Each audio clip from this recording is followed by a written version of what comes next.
Okay, let's get going. Welcome. Hope you're doing well. This is our final installment. This is our 6th class. This is the 6th week of the Omer. We're going to be doing chapter 6 of Pirkei Avos. So without further ado, let's jump in. Chapter 6, Mishnah 1. What's special about this chapter is that it's actually not Mishnahs. I mentioned Mishnah. These are Braitas. These are teachings that were not initially included in the corpus of the Mishnah. And all these teachings primarily focus on learning Torah. So it makes so much sense that we'd be learning this heading into Shavuot, which is this weekend. The first Mishnah talks about someone who learns Torah, all the blessings that they enjoy. And in my commentary, I focus on one of the blessings. It says towards the end of the Mishnah, "V'na'asa k'ma'ayan hamitgaber, u'kena'ar she'eno posek." Someone who learns Torah, they eventually become as an ever-flowing spring and like a stream that never ceases. So what does that mean? The classic explanation is that somebody who learns a lot of Torah, the Torah really starts to enter into their mind and their soul, and after a while, they become like a flowing stream. I saw this with a lot of my rabbis. They would just start talking sometimes, and they could talk for a half hour, 2 hours, 3 hours, just an unending spring of knowledge and wisdom. But in addition, they would teach new ideas too, and that's the idea of this everlasting spring that keeps generating new concepts, new ideas based on tradition. So that's like one approach to that. Another direction that I went in my book is talking about how when you have a stream or a spring, water that exits a body, enters into a body of water, that water many times travels over terrains. So it encompasses and engulfs areas of terrain. And I think this hints to another aspect of someone who really learns Torah for the right reasons. Someone who's learning Torah deeply, their Torah should be like water that spreads over the world, and their Torah should extend to the ways of the world, to politics, to education, to home life, to all areas of life. And that's the idea of they become a Ma'ayan Mitgaber, a spring, or what's the exact definition for that? They become an ever-flowing spring or stream. Their water flows over all areas. So I brought a story in my commentary about how once upon a time I was in yeshiva. It's like 20 years ago, and I remember I was driving in the back seat with two of my esteemed rabbis. One was my Rosh Yeshiva, and another one was the rabbi I learned Gemara with. And I remember being so excited to be sitting in the back seat with them on the way to a wedding, because I knew I'd hear the deepest Torah teachings, and just it would be an amazing experience. It turned out they were talking about politics. And when I heard them speaking about politics, I was like, this is what I joined them in the car for, to hear about politics. It turns out, though, when they were talking about politics, they were talking about it from a divine perspective. They were speaking about this rabbi in our community who joined politics, and they were seeing if it was okay for a rabbinic figure to join politics or no, and what would be the benefits of that to the Torah world and to Judaism in general. I saw in that moment that they were able to connect Torah to politics, and their political discussion was an extension of their Torah knowledge.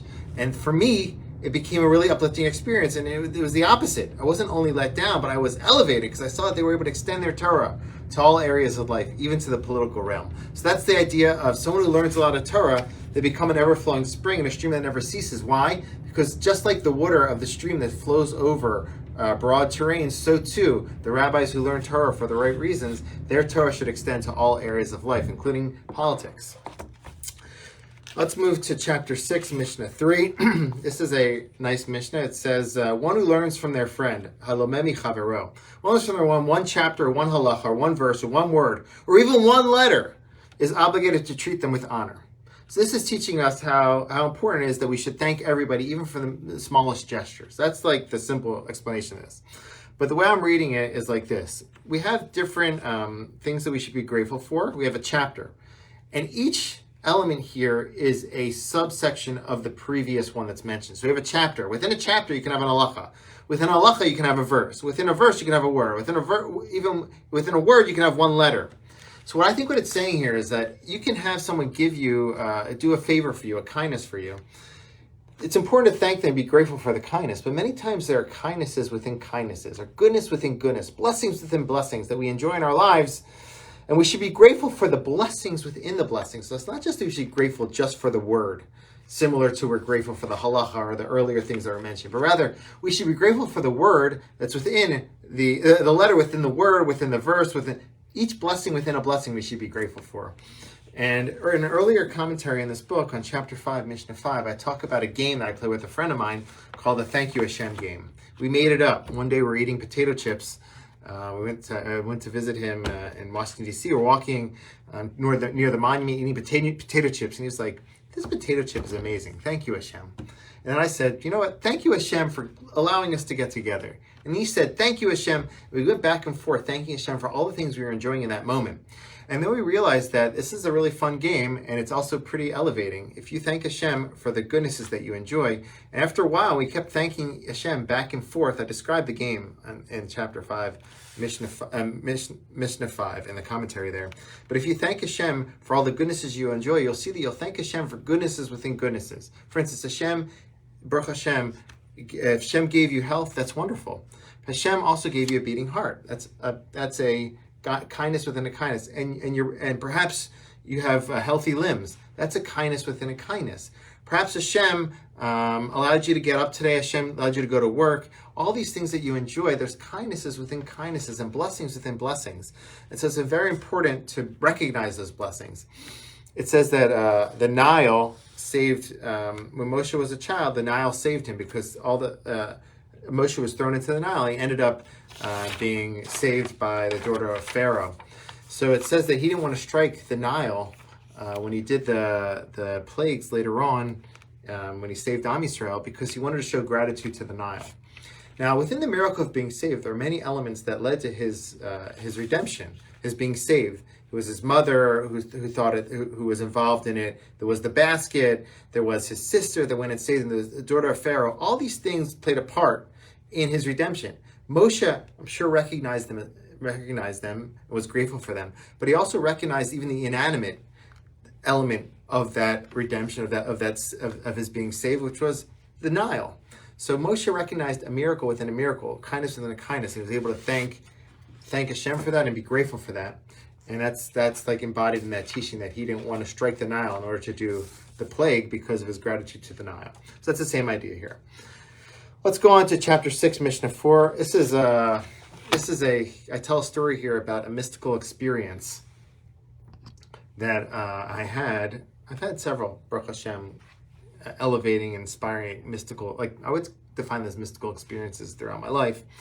One such experience is embodied in the teaching in this Mishnah. I'll tell the experience, then connect it to the teaching.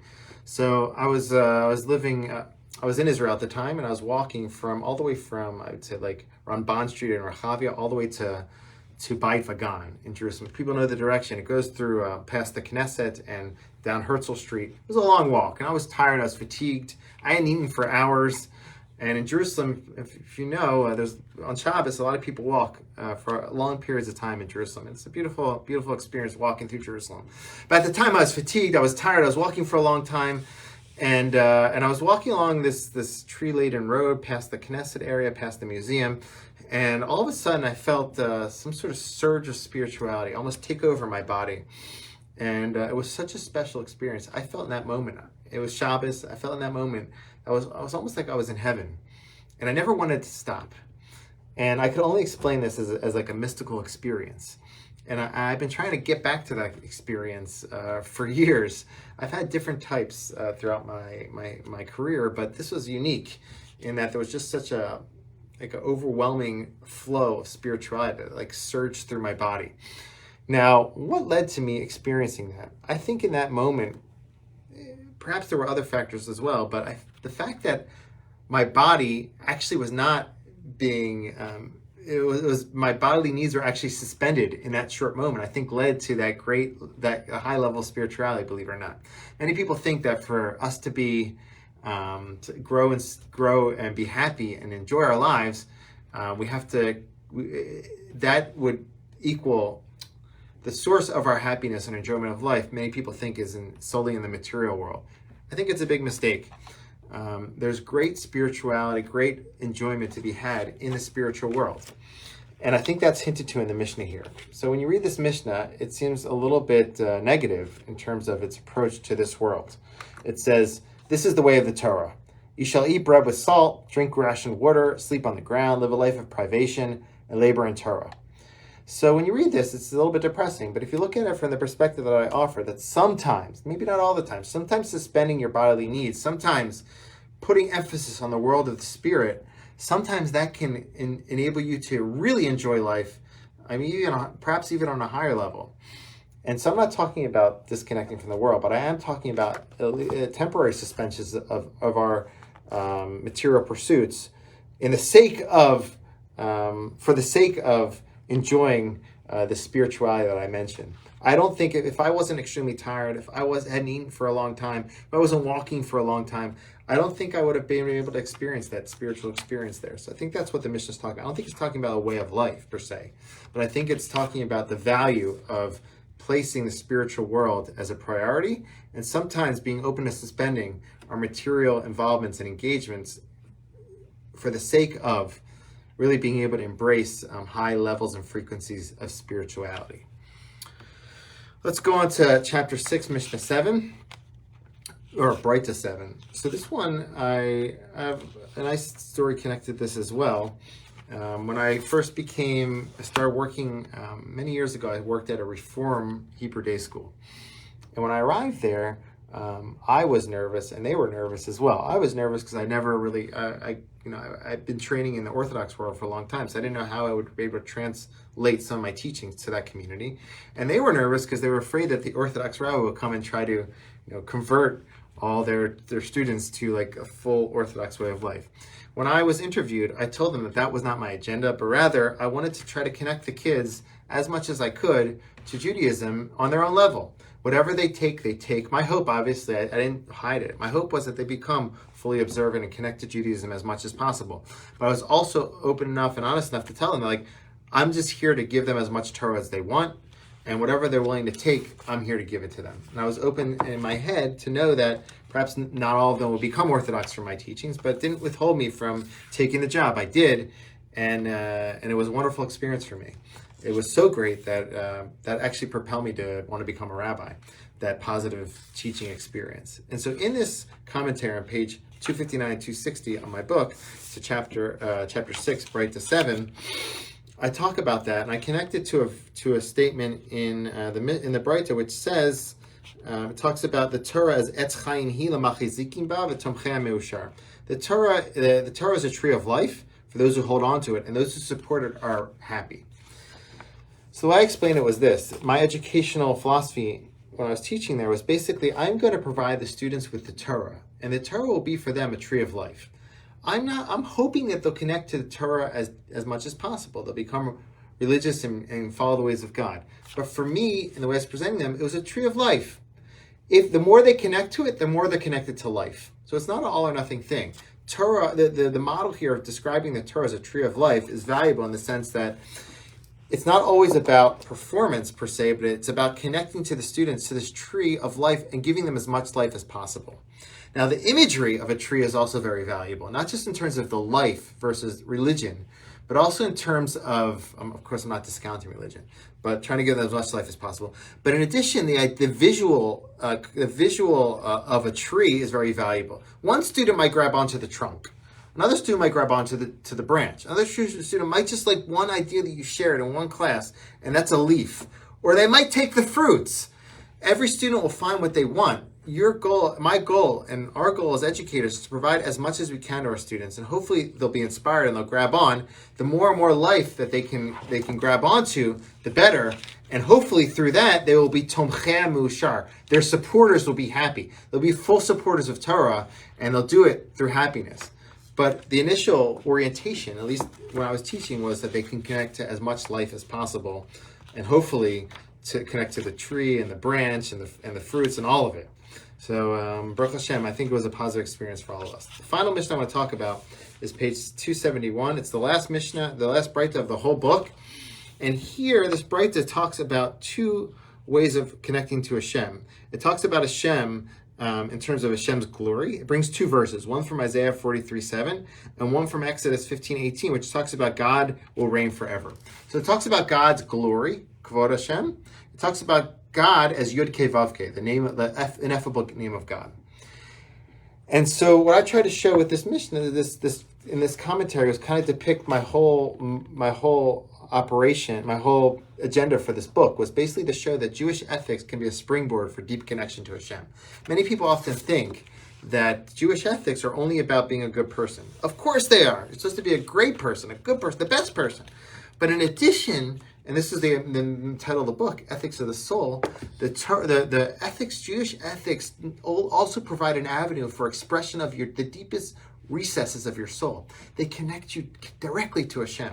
And I think that's what it's talking about here. On one hand, Jewish ethics are the glory of God.